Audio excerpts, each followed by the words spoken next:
Hello, friends, and we welcome you to episode 6 of Syracuse Sports. My name is Brent Axe. A few years ago, I started a little experiment, if you will, in a unique way to preview the Syracuse football season. We would take the corresponding year and tell you that many things to know about the season. Now, this started about 2014, 2015 or so, and God bless my friend and my editor at the time. His name is Jason Murray, who said, "Are you sure you want to do this? Because the more we go through the years here, the more you're going to have to add to this," right? So here we are. It's 2023, and we're still doing it, baby.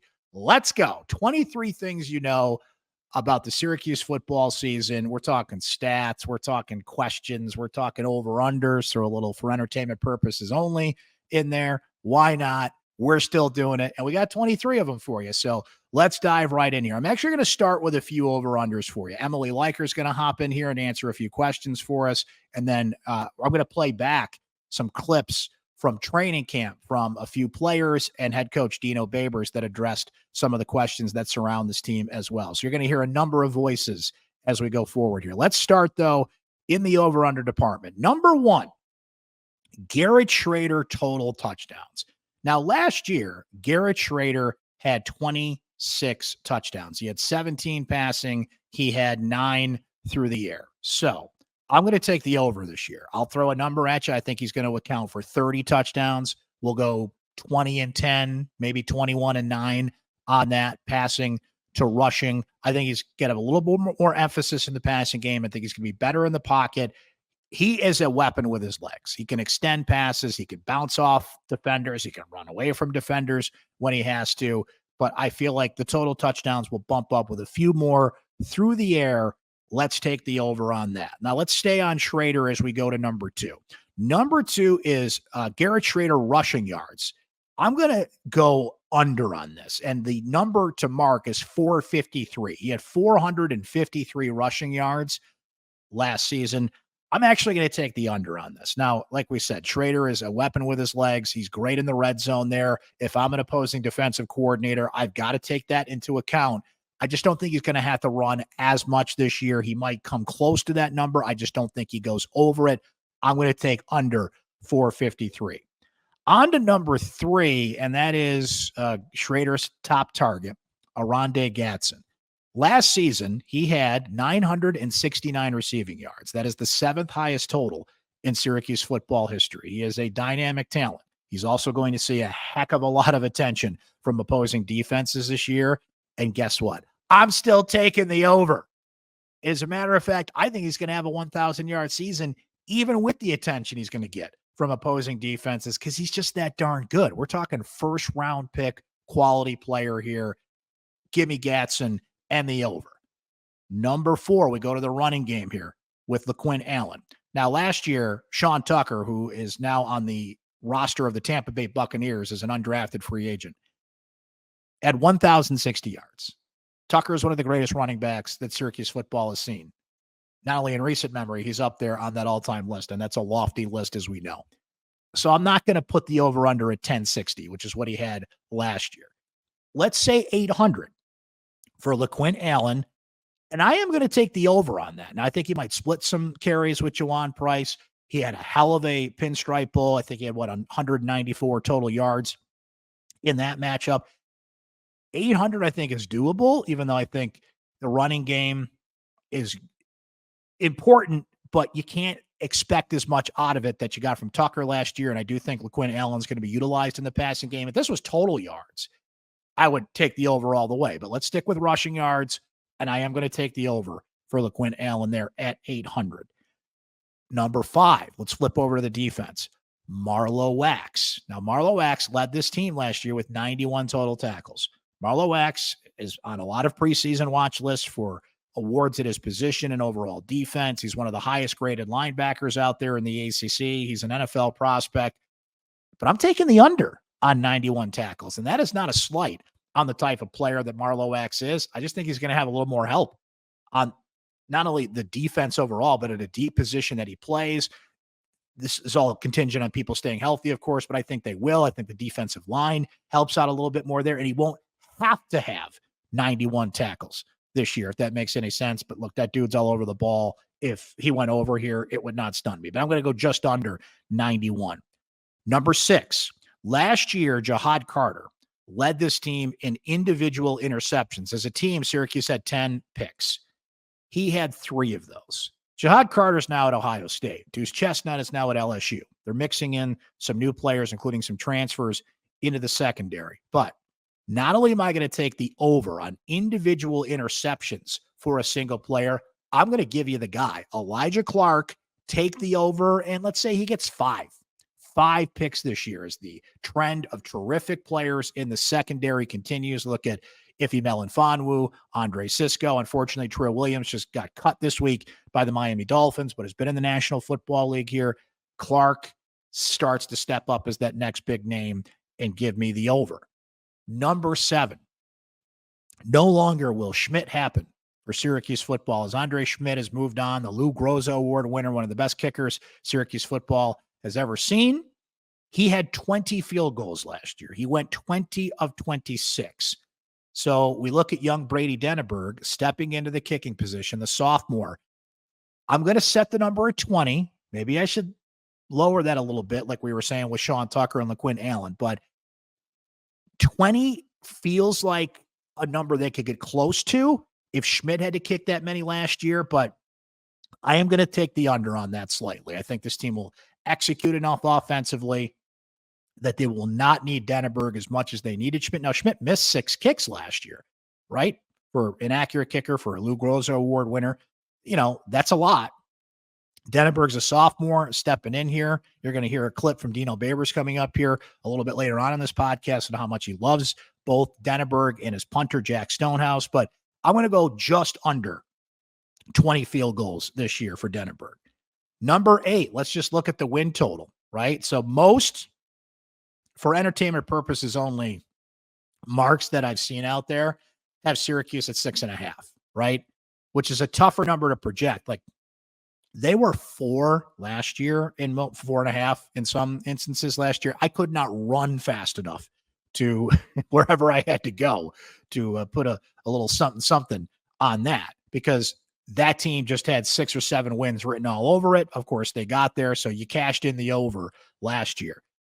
I'm not running to the booth or to see, Joey Bag of Donuts on the corner to put a bet on this one, but I am going to take the over. I predicted record is 7-5. That gets me over. Vegas knows what they're doing here when they kind of put that number right in that spot. They misfired last year. That was a rare mistake on Vegas's part to put Syracuse so low. This year feels a little bit more of I at least got to think about it, but I am going to take the over. I'm at 7-5, so I get that there. Number 9, average attendance.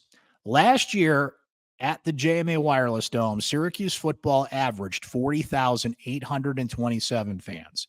Now that was a killer lineup of home games. They started on a Friday night against Louisville.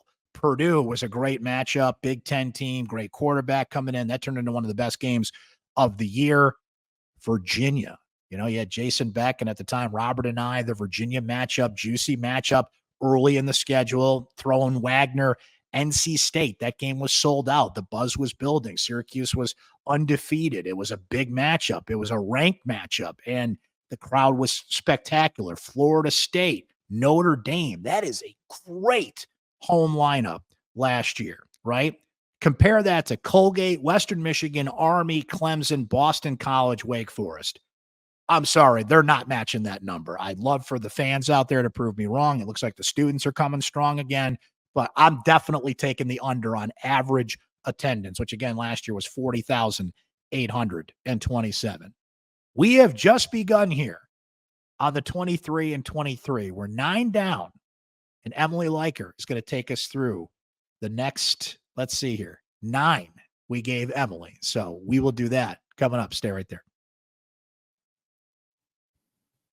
The 23 and 23 rolls on. I have brought back the most frequent guest here on the Syracuse Sports Podcast, Emily Leiker. And Emily, you are going to bring us through 10 through 18 in the 23 and 23. Welcome back, by the way. Good to see you. Number 10, what defines success for the 2023 season for Syracuse football? I say it's finishing above 0.500 in the regular season. So that doesn't include the bowl game. So they can't go 6-6 in regular season and win a bowl game. I want above 0.500 in the regular season. 100%. We didn't plan this. We don't know each other's answers. What I said is a clear winning season. Like they go into a bowl game no matter what, they've got a winning season. I think that's fair for success for this team. Okay. Number 11. What is the swing game on the schedule? Okay, so I took this as like a game that they're probably going to be projected to lose, but could win. And I think it's UNC. Like that's the one that feels like they're going to be like the most underdog in, but also have the chance to get that underdog narrative win and upset the Tar Heels. In a previous episode, one of our voicemailers made a strong case for Purdue. On the road. Maybe you don't see it coming. Everybody's looking at him down, new coach, the whole thing. I just have a hard time picking game 3 as the swing game. I agree with you again. I think it's North Carolina because it's right in the heart of that brutal stretch where you got Clemson, Carolina, Florida State, at Virginia Tech. Plus, it's the middle of the season. Like it's a literal swing game and how the second half could go. Look at last year, right? I mean, the second half of the season was completely different than the first. So you and I agree, North Carolina. I think the Tar Heels might come up again here in this question, but we'll see. Number 12, who is this year's breakout player? I have cornerback Isaiah Johnson, who was just revealed as the second defensive captain this week. I just think he's going to be a lot bigger than people would have expected if you had said his name last year. Breakout player to me is maybe you know a name, they take a step up. Johnson's a great example. I think Isaiah Jones is a good example at wide receiver. He just didn't have enough time to claim that title last year. But only, you know, I love tight ends. There's just so many candidates at this position, and I could flip a coin and take either Dan Villari or David Clement. I'm kind of obsessed with the freshman tight end. Big target. I can't imagine they're not going to put him on the field starting against Colgate, by the way, because he's going to have opportunity to get in. And maybe in a couple of these other games, I think David Clement breaks out this year. And everybody's Good like, pick. who is that guy, right? Number 13, who is the best player Syracuse will face this season? Maybe not like the best on paper, but I think the most challenging person they're going to face is Jared Verse. And I know we're about to talk about the O-line more. Strong defensive lineman, an AP All-American preseason pick for the first team. He's going to be tough. And Syracuse knows that. He dominated Syracuse a couple years ago playing for Albany. Okay. He had a pretty good game last year, but this dude could be a top 5 pick in the draft. He could be the best defensive player in the draft. He's not my pick. What I wrote was Drake May, Jordan Travis, but don't forget about Verse. I almost picked Travis. I almost picked Jordan Travis, but I think they can handle a quarterback. Number 14, what is the deepest position on this team? Linebacker. I think it's just the obvious answer. Like there are so many of them. Like even if all 3 starters, God forbid, were to go down, I would feel pretty much just as confident in this set of second string guys. It's amazing how this goes back and forth because there were times in recent years that was not the case. There were times in recent years where the 3 linebackers would be, you know, they'd need those hello, my name is tags because it would just flip from the year before. So to say that is weird, and I'm getting used to that. I will say this. I agree with you. I think wide receiver could get there. Now, if you're giving me Gatson, that's the thing. If we're combining the wide receiver tight end thing, that's pretty deep. If Gatson, Villari gets involved, if my guy Clement gets going, I think, you know, Damian Alford has proved to be a true 2. If Adams can step up, if Hatcher can step up, we mentioned Jones. Like there's a lot of potential there, especially if Beck is as aggressive offensively as we think he might be. All right, on the opposite end, number 15, what is the thinnest position on this team? The offensive line. Oh, we disagree on this. Okay. Right. Yeah. There is another exercise that I was doing that made me realize that I don't know how confident I am in anyone past like the first top 6 guys on this depth chart. Like it is hard to make a reliable 2 deep at O-line, I think, right now. I went with the guys the line are protecting for, the running backs. There's just not enough known commodities at running back outside of LaQuint Allen. I'll put Juwan Price in there because I think he's going to get some opportunities here. Not that they have to go too deep at that position. Yeah. But I just go back to the offseason. We were talking about LaQuint Allen, and if he did not come back, like, you don't have a running back. And I get, we could do a whole podcast about the running back position these days. I think by the definition of thin, I think there are some good offensive linemen on this team, but man, knock on wood, if a couple of those guys go down, oh boy. Okay, we are at number 16. What do we need to know about the offensive line? Speaking of which, good lead in there to our next question. That it has little depth. No, I think just that, like, again, Dino Babers has said that the plan and the idea for this offensive line is to find the top 5 to 7 guys and rotate them. So, like, don't be surprised if you see Enrique Cruz, who's listed at left tackle, come out and guard one game, or someone go in at center if something happens. Like, you're going to see people across the board. So that's what I would say. There's a lot of new guys on the right side of the line in particular, right? So, no pun intended. So keep an eye on the right, if you will. Okay. Number 17. Where does this team have to make the biggest improvement over 2022? Run defense. Run defense is a good choice. Eaten up last year on run defense, particularly in the back half of the season. Obviously, you were working with relatively inexperienced D-line, smaller D-line than a lot of the O-lines they were going up against. They haven't gotten too much bigger in size, but they have gotten a lot more experience, and I do think that will help. So I think that's something that definitely has to improve, and I can see improving. And there were some great running backs they played last year, obviously, but it kind of got to the point where it didn't matter if it was a star or not. They just got run over, frankly. And we've heard, you mentioned linebacker. We've heard defensive lines a little deeper on this team. When they say deeper, they probably just mean healthier. Like we'll have some dudes this year, whereas they lost some bodies in that department last year. I picked time management. There was enough times last year where that was an issue, even in a couple games they won, but it's just one of those things that kind of stuck in people's craw. And I feel like, look, you're going to be in those close games. You're going to be in those tight situations. That's something that's got to be better. Number 18 in Emily's final question here in the rapid fire 23 and 23 exercise. What has to stay exactly on track from last year? Ooh, okay. I said I was just thinking on track from now. I wasn't thinking necessarily from last year. So I said health, because they stayed relatively healthy in fall camp. There were some owies, as Dino likes to say, people in and out, a couple green jerseys that then were off by the end of camp, but they only lost one player to a preseason season-ending injury. Health, I think, is the biggest thing by far that they need to stay on track with this season. He is more than welcome to improve. But my choice is Garrett Shrader. I think Shrader got comfortable in that offense. I think when he wasn't hurt, Shrader had a perfect balance.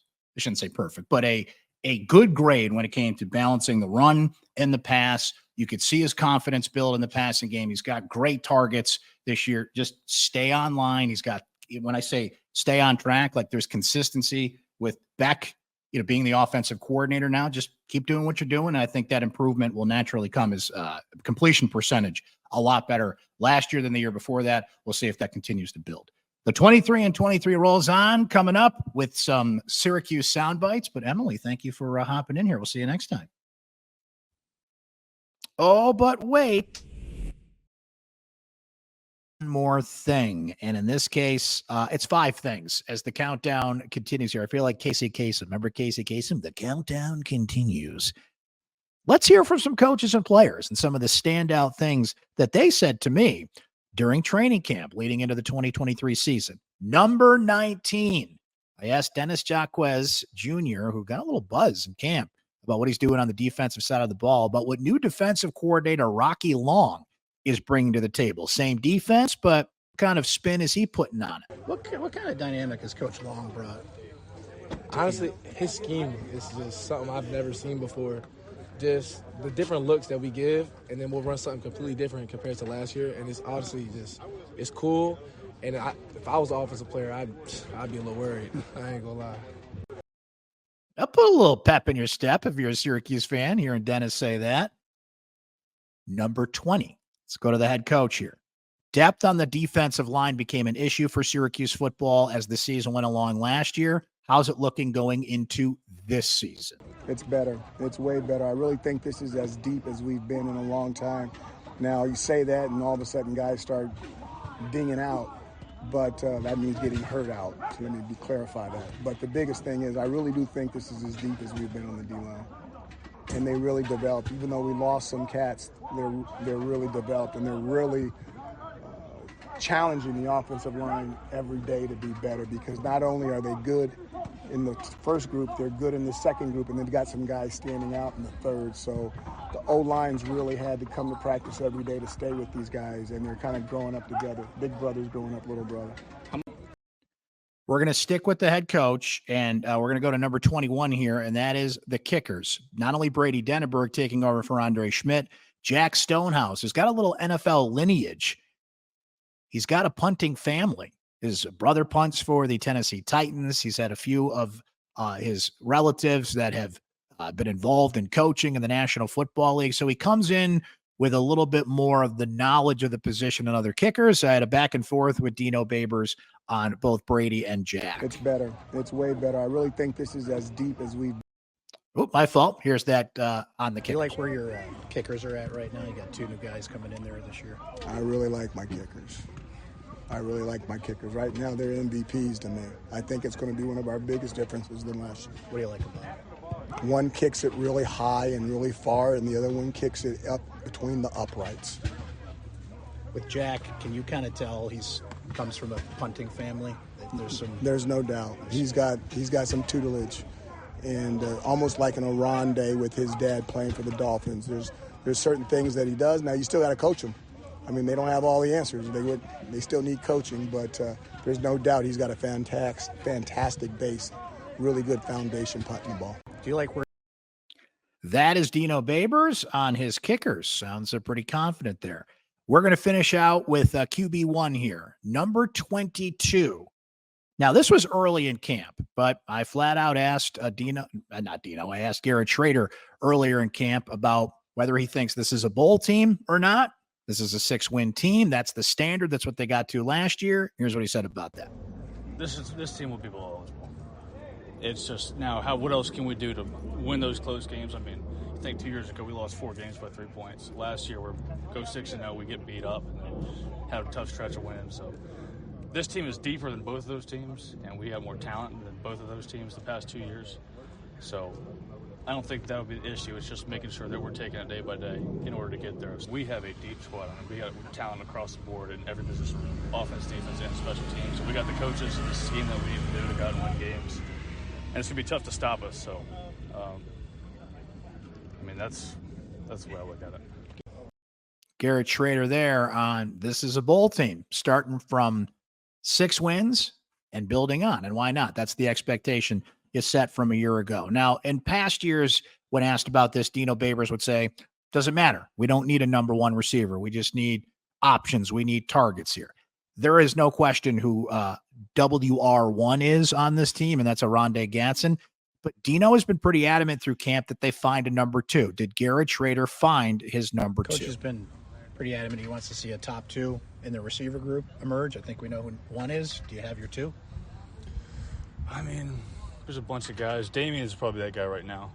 And especially doing a lot of different formation, a lot of different things with those 2. It's been awesome. And I'd say Damian right now, but there's a total list of other guys that can go out and have been making plays and will continue to do that. So, but that's who I'd put my top 2 right now. Coaches. Arondé and Damian, 1 and 2, but he mentioned it. Isaiah Jones, Hatcher, the tight end position could be more involved in the passing game. DeMarcus Adams. There's a few guys that could kind of inch their way up the list there and try and knock on Alfred's door at number 2. We made it. 23 things to know about the 2023 Syracuse football season. We thank you for listening and watching on YouTube. Please subscribe on Spotify, Apple, YouTube, Amazon, wherever you get your podcasts. We're there. And please leave us a review. It helps us stand out in that crowded podcast field out there. For those of you that have done that already, thank you. But if you could find a moment to leave us a review on Apple Podcasts, that would be spectacular. Don't forget the voicemail line at 315 552-1964. You can leave us a voicemail anytime about anything, and we'd love to include them in some future episodes of the podcast. We just did the mailbag in episode 5. If you missed that, I had a couple of voicemails in there and love hearing your voice here on the pod. I want to thank Nate Mink, Lauren Long, Scott Schild for their technical assistance here today. And of course, want to thank you for watching and listening to the podcast. And of course, thank Emily Leiker, who joined us today as well. We'll talk to you next time here on Syracuse Sports.